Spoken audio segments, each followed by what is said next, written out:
সুপ্রিয় শিক্ষার্থীবৃন্দ, এর আগের ক্লাসে আমরা গ্লাইকোলাইসিসের প্রথম 4টি ধাপ পড়িয়েছিলাম, যে ক্ষেত্রে আমরা দেখেছিলাম 1 নাম্বার এবং 3 নাম্বার ধাপটি একমুখী এবং সেক্ষেত্রে 1 নাম্বার ধাপে 1 অণু এবং 3 নং ধাপে 1 অণু করে মোট 2 অণু এটিপি খরচ হয়েছে এবং চতুর্থ ধাপ শেষে আমরা যে দুটি প্রোডাক্ট পেয়েছিলাম, একটি ছিল 3-ফসফোগ্লিসারলডিহাইড এবং 1 অণু ডাইহাইড্রোক্সি এসিটোন ফসফেট। আর যেহেতু অ্যালডিহাইড এবং কিটোন এরা পরস্পরের আইসোমার, তাই আইসোমারের এনজাইমের প্রভাবে তারা পরস্পরে পরিবর্তিত হতে পারে। তাহলে আমরা আমাদের হাতে এই মুহূর্তে যে উপাদানটি রয়েছে সেটি হচ্ছে 3-ফসফোগ্লিসারলডিহাইড 1 অণু এবং 1 অণু ডাইহাইড্রোক্সি এসিটোন ফসফেট। আর আমরা এখান থেকে আমাদের পরবর্তী ধাপগুলো শুরু করছি। খেয়াল করো, আমাদের হাতে এই মুহূর্তে প্রোডাক্টটি হচ্ছে 3-ফসফোগ্লিসারলডিহাইড। ভালো করে খেয়াল করো, এর অর্থাৎ তার 3 নং কার্বন, এই ফসফোগ্লিসারলডিহাইডের 3 নং কার্বনে রয়েছে একটি ফসফেট, তাই নামটি 3-ফসফোগ্লিসারলডিহাইড। এখন দেখো, যদি এর 1 নং কার্বনে আরেকটি ফসফেট যুক্ত হয় তাহলে কি হলো? তাহলে হয়ে গেল 1,3। খেয়াল করো, যদি আমরা এভাবে আমরা এটা ভেঙে বোঝাচ্ছি তোমাদেরকে। উপাদানটির নাম কি? 3-ফসফোগ্লিসারলডিহাইড। তাহলে এখন যদি 1 নং কার্বন আর একটি ফসফেট যুক্ত হয়, 3 নং কার্বনে যুক্ত হয়, তাহলে নাম কি হবে? নাম তখন হয়ে যাবে 1,3-বিস ফসফোগ্লিসারলডিহাইড। খেয়াল করো, যদি 3 নাম্বার কার্বনে ফসফেটের পাশাপাশি 1 নং কার্বনে আরেকটি ফসফেট যুক্ত হয়, তাহলে নাম কি হয়ে গেল? 1,3-বিস ফসফোগ্লিসারলডিহাইড। এখন দেখো, যখন 1 নাম্বার কার্বনে একটি ফসফেট যুক্ত হয়েছে, আগে কিন্তু এর ফসফেট ছিল না, কার্বনের যোজনী অলরেডি 4 ছিল। যখন এই ফসফেটটি যুক্ত হলো তখন আর কার্বনের যোজনী 4 নেই, 5 হয়ে গিয়েছে। সুতরাং বলছে যখন 1 নং কার্বনে ফসফেট যুক্ত হয় সেখান থেকে হাইড্রোজেন মুক্ত হয়ে যাবে। খেয়াল করো, তার মানে কি? যুক্ত হয়েছে 1 নং কার্বনে ফসফেট, মুক্ত হয়েছে হাইড্রোজেন। এবার ভেবে দেখো, তাহলে নামটা কি ছিল? প্রথম নাম ছিল 3-ফসফোগ্লিসারলডিহাইড, 1 নং এ যুক্ত হতে নাম হয়ে গেল 1,3-বিস ফসফোগ্লিসারলডিহাইড। এটার মধ্যবর্তী যৌগের মধ্যে ধরতে পারি আমরা। এখন দেখো, যেহেতু 1 নং কার্বনে ফসফেট যুক্ত হয়েছে, হাইড্রোজেন মুক্ত হয়ে গিয়েছে। আর আমরা জানি হাইড্রোজেন মুক্ত হলে জারণ না বিজারণ হয়? জারণ। তার মানে কি? অ্যালডিহাইডটি জারিত হয়েছে, সে হাইড্রোজেন ত্যাগ করেছে। আর আমরা জানি অ্যালডিহাইড যখন জারিত হয় তখন সে হয়ে যায় অ্যাসিড। খেয়াল করো, তখন সে কি হয়ে যায়? অ্যাসিড। তাহলে 1,3-বিস ফসফোগ্লিসারলডিহাইডটা চেঞ্জ হয়ে যাবে 1,3-বিস ফসফোগ্লিসারিক অ্যাসিড। অর্থাৎ খেয়াল করো, 3-ফসফোগ্লিসারলডিহাইডের 1 নং কার্বনে ফসফেট যুক্ত হয়, আর ফসফেট যুক্ত হওয়াতে হাইড্রোজেন বেরিয়ে যায়, ফলে সে উৎপন্ন হয় 3-ফসফোগ্লিসারলডিহাইড থেকে 1,3-বিস ফসফোগ্লিসারিক অ্যাসিড। তাহলে আমাদের হাতে এই মুহূর্তে যে প্রোডাক্টটি সেটি হচ্ছে 1,3-বিস ফসফোগ্লিসারিক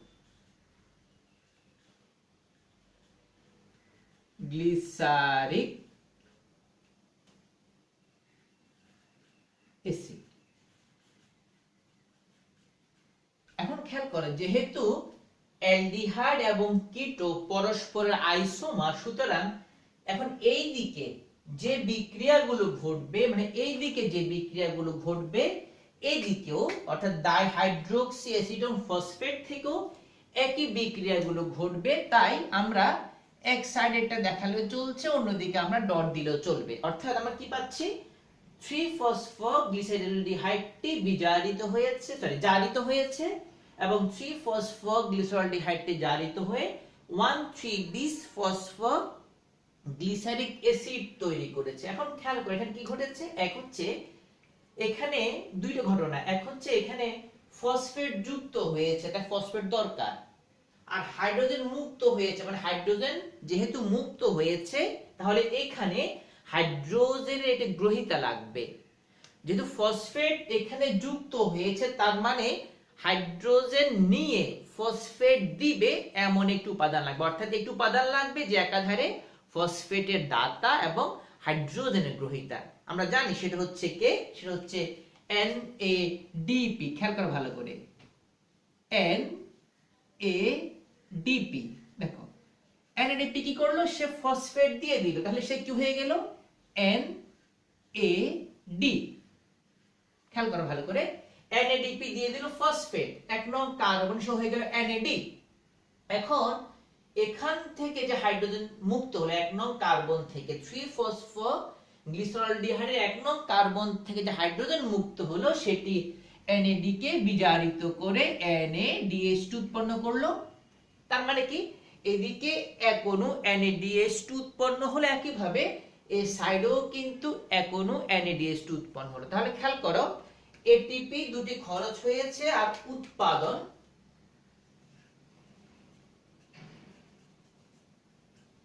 দুইটি NADH2।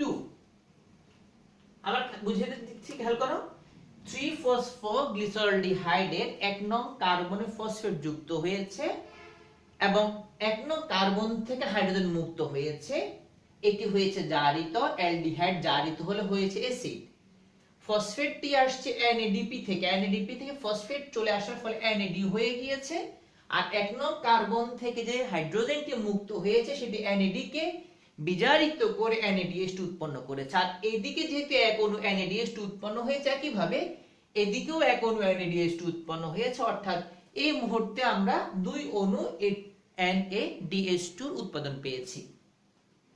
তাহলে খেয়াল করো এখানে এনজাইমটা কি হবে, ভালো করে খেয়াল করো। প্রথমত বিক্রিয়কটি হচ্ছে ফসফোগ্লিসারলডিহাইড, হয়েছে জারিত, তাহলে আমরা জানি জারিত হলে এনজাইমটি হয় অক্সিডেজ, সুতরাং নাম হতে পারে ফসফোগ্লিসারলডিহাইড অক্সিডেজ। ভালো করে খেয়াল করো, ফসফোগ্লিসারলডিহাইড অক্সিডেজ শুদ্ধ। দুই নম্বর খেয়াল করো, আর নাম হতে পারে, যেহেতু ফসফোগ্লিসারলডিহাইডের সাথে ফসফেট যুক্ত হয়েছে, ফসফোগ্লিসারলডিহাইডের সাথে ফসফেট যুক্ত হয়েছে, আমরা জানি ফসফেট যুক্ত হলে বলা হয় ফসফোরাইলেজ, সুতরাং এনজাইমটির নাম হতে পারে ফসফোগ্লিসারলডিহাইড ফসফোরাইলেজ, ফসফোগ্লিসারলডিহাইড ফসফোরাইলেজ, তাও শুদ্ধ। আবার খেয়াল করো, ফসফোগ্লিসারলডিহাইড থেকে হাইড্রোজেন চলে গিয়েছে মানে মুক্ত হয়েছে, আর আমরা জানি হাইড্রোজেন মুক্ত হলে বলা হয় ডিহাইড্রোজিনেস, সুতরাং এই এনজাইমের এটাও নাম হতে পারে ফসফোগ্লিসারলডিহাইড ডিহাইড্রোজিনেস।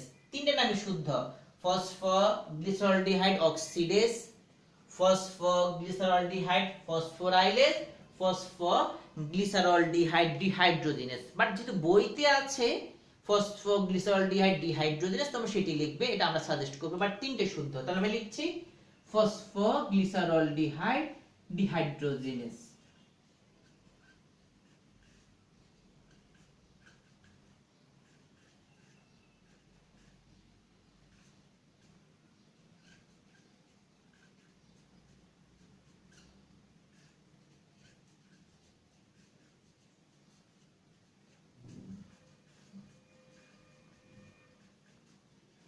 তাহলে আমরা সামারি করছি, ফসফোগ্লিসারলডিহাইড ডিহাইড্রোজেনেস এনজাইমের প্রভাবে 3 ফসফোগ্লিসারলডিহাইড থেকে 1,3 বিস ফসফোগ্লিসারিক অ্যাসিড উৎপন্ন হয়। এই ক্ষেত্রে NADP থেকে প্রয়োজনীয় ফসফেটটি আসে এবং হাইড্রোজেন মুক্ত হয়, ফলে NADPটি NADH2 তে রূপান্তরিত হয়। এই ক্ষেত্রে যদি দুই অণু, তাই আমরা এই ক্ষেত্রে দুই অণু NADH2 পেয়ে থাকি।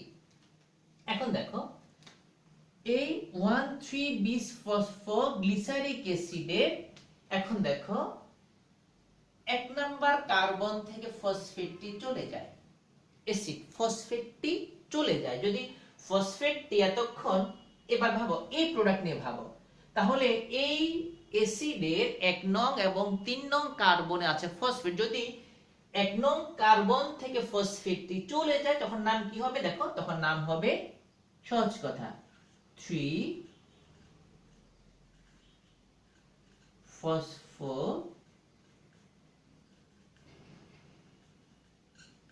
Phosphoglyceric acid.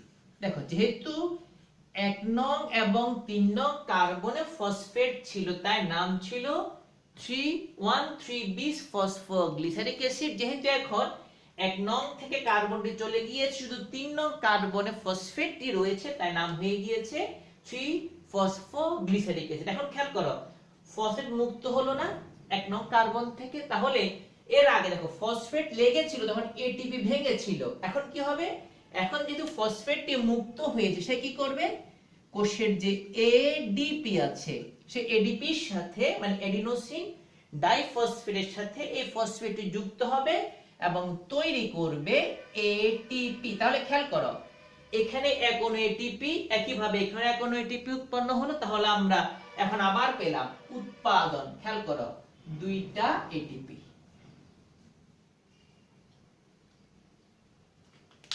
পেয়েছি এক অণু, এখানে একইভাবে এক অণু এটিপি, তাহলে আমরা দুই অণু এটিপি পেয়েছি। এখন খেয়াল করো, আবার খেয়াল করো এখানে যে এটিপি তৈরি হলো, আমরা জানি এটিপি তৈরি হলে এনজাইমটি কাইনেজ, আর বিক্রিয়ার নাম কি ফসফোগ্লিসারিক অ্যাসিড। 1,3 না বললেও চলবে যেহেতু এটা শাখা, মূল উপাদান ফসফোগ্লিসারিক অ্যাসিড। সুতরাং আমরা এখানেও এনজাইমের নাম হতে পারে এটিপি রিলেটেড টাইকাইনেজ।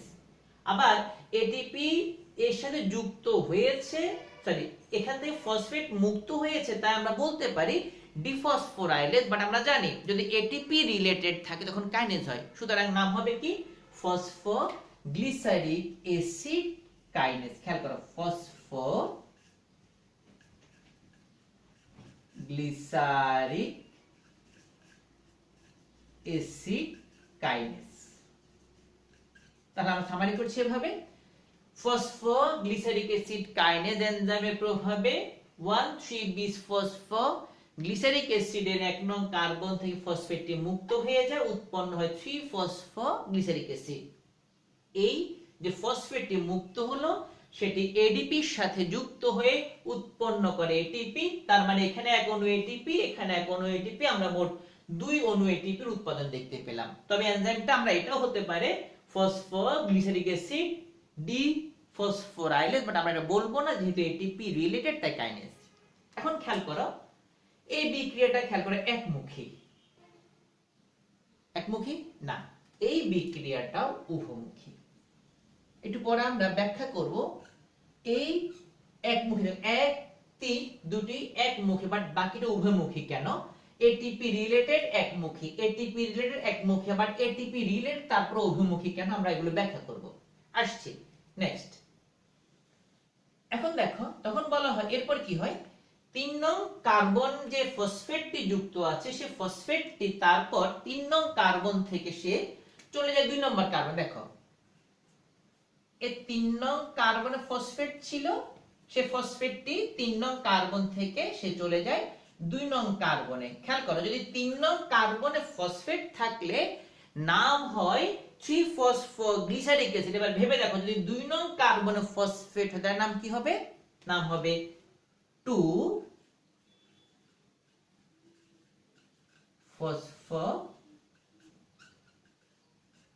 Phosphoglyceric acid.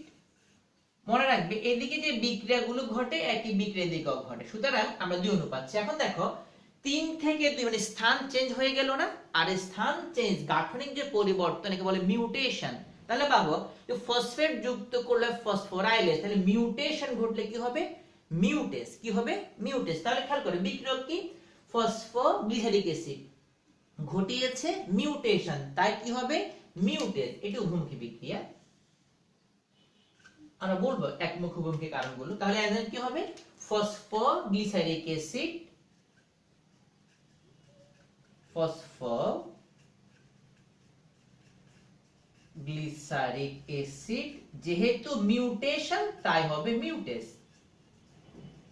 আমরা সামারি করছি, ফসফোগ্লিসারিক অ্যাসিড মিউটেজ এনজাইমের প্রভাবে 3-ফসফোগ্লিসারিক অ্যাসিডে 3 নং কার্বন থেকে ফসফেটটি চলে আসে 2 নং কার্বন এবং হয়ে যায় 2-ফসফোগ্লিসারিক অ্যাসিড। এখন খেয়াল এরপর কি হয়, এরপরে 2-ফসফোগ্লিসারিক অ্যাসিডের ইনোলিক পরিবর্তন ঘটে, অর্থাৎ 2-ফসফোগ্লিসারিক অ্যাসিড হয়ে যায় ফসফো ইনোল পাইরুভিক অ্যাসিড। ফসফোইনোল পাইরুভিক অ্যাসিড, খেয়াল করো তাহলে ইনোলে যদি চেঞ্জ হয়, আমরা জানি ইনোল মিউটেশন হলে মিউটেস, তাহলে ইনোলে চেঞ্জ হলে কি হবে ইনোলেস, তাহলে এনজাইম কি হবে দেখো তো, এখন বিক্রিয়ার এনজাইম মানে কি ইনোলেস, ইনোলেস ফসফোগ্লিসারিক অ্যাসিড। দেখো যেহেতু বিক্রিয়কের নাম ফসফোগ্লিসারিক অ্যাসিড তাই ফসফোগ্লিসারিক অ্যাসিড, যেহেতু ইনোলে পরিবর্তন করলো ইনওল, দেখো ইনওল ইনোলে পরিবর্তন করলো তাই হবে নাম হবে ফসফোগ্লিসারিক অ্যাসিড ইনোলেস। তোমাদের বইতে শুধু ইনোলেস দেওয়া আছে। তারপরে দেখো ফসফোগ্লিসারিক ইনোলেস এনজাইম কি করলো 2-ফসফোগ্লিসারিক অ্যাসিড থেকে ফসফোইনোল পাইরুভিক অ্যাসিডে রূপান্তরিত করলো। আর তোমরা জানো যখনই ফসফোইনোল পাইরুভিক অ্যাসিড থেকে ফসফেট মুক্ত হয় তখন সেটি হয়ে যায় পাইরুভিক অ্যাসিড। তারপর বলছে কি এই ফসফিনোল পাইরুভিক অ্যাসিড থেকে ফসফেটটি মুক্ত হয়ে যায় এবং সে উৎপন্ন করে পাইরুভিক অ্যাসিড। এখন দেখো এই যে ফসফেটটি মুক্ত হয়ে গেল সেটা কি করে, একইভাবে সে এডিপির সাথে যুক্ত হয়ে, দেখো এডিপির সাথে যুক্ত হয়ে তৈরি করে এটিপি। তাহলে এখানে এক অণু এটিপি, এখানে এক অণু এটিপি, তার মানে কি উৎপাদন হলো আরো 2 অণু এটিপি।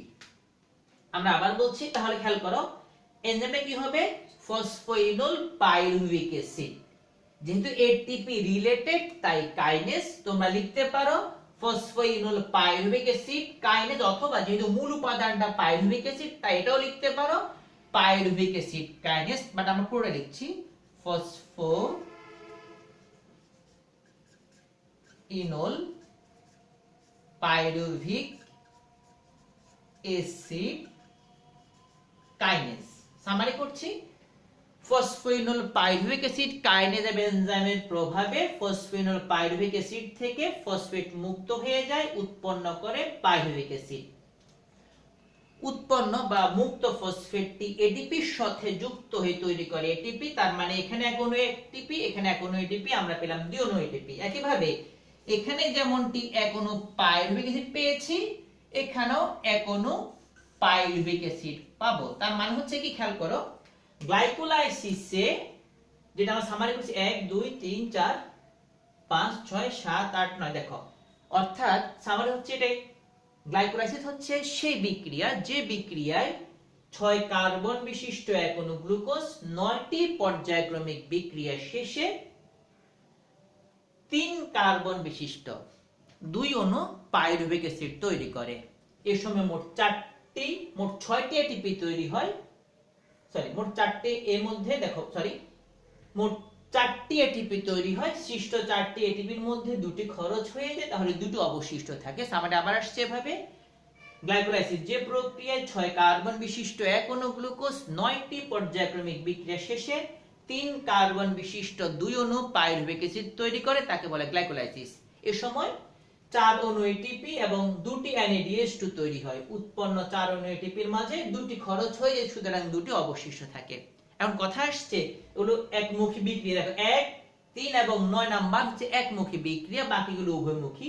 প্রশ্ন আসছে কেন, আমরা পরবর্তী যে কোনো একটি ক্লাসে কেন বিক্রিয়াগুলো একমুখী কেন উভয়মুখী এবং এই অংশ থেকে কি কি প্রশ্ন আসতে পারে আমরা পরবর্তী একটি লেকচারে ইনশাআল্লাহ এই বিষয়গুলো আলোচনা করব। তো আজকে এ পর্যন্তই, ধন্যবাদ।